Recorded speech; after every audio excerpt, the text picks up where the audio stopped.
floor, no glass in the windows, and a door that didn't close all the way.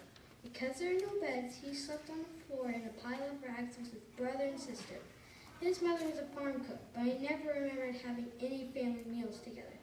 He commented, "My life had its beginning in the midst of the most miserable, desolate, and discouraging surroundings.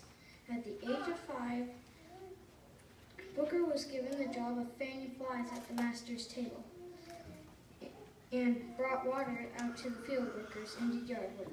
Later, he hauled huge sacks of corn to the mill to be ground.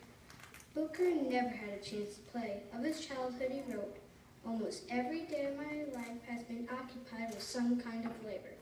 It was against the law for slaves to go to school, but he resolved to learn to read and write someday. Booker and his family became free in 1865 after the Civil War ended, when he was 9 years old. But they had no money, no jobs, and no home. They moved to West Virginia, where Booker and his stepfather worked in the salt mines. Booker still aspired to learn to read and write, so he learned the numbers on the salt barrels and the alphabet from a book that his mother gave him.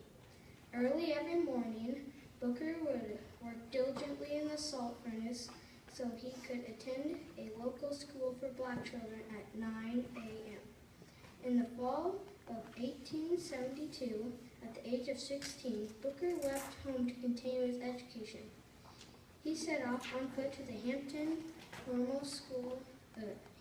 Normal and Agricultural Institute in Virginia, with no idea of the direction in which Hampton was or what it would cost to go there.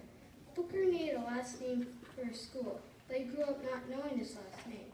His middle name was Taliaferro, which was his grandmother's maiden name. When asked for his last name, he decided on Washington. He attended the Hampton Institute from 1872 to 1875, where Booker also worked as a janitor to help pay for school. In addition to learning reading, writing, and math, he also learned to farm and to lay bricks. Upon graduation in 1875, Booker became a teacher, and in 1881 he started the Tuskegee Institute. It started as a small shack as a one-room classroom with 30 students. The roof was so leaky that when it rained, one of his students had to hold an umbrella over his head while he taught. His students learned reading, writing, history, science, and a trade.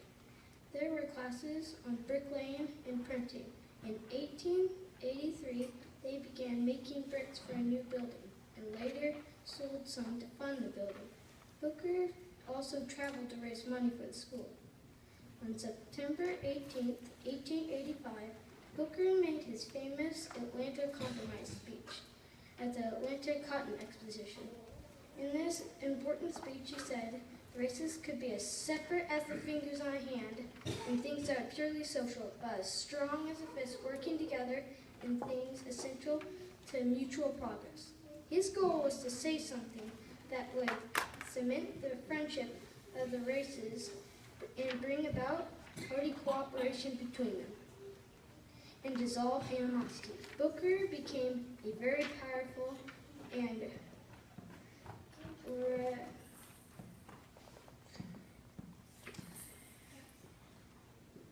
respected man. He even dined at the White House with President Teddy Roosevelt. He started the Negro Business League in 1900 to help get more black businesses started. Even though he was very busy, he took time to write a book about his life called Up from Slavery.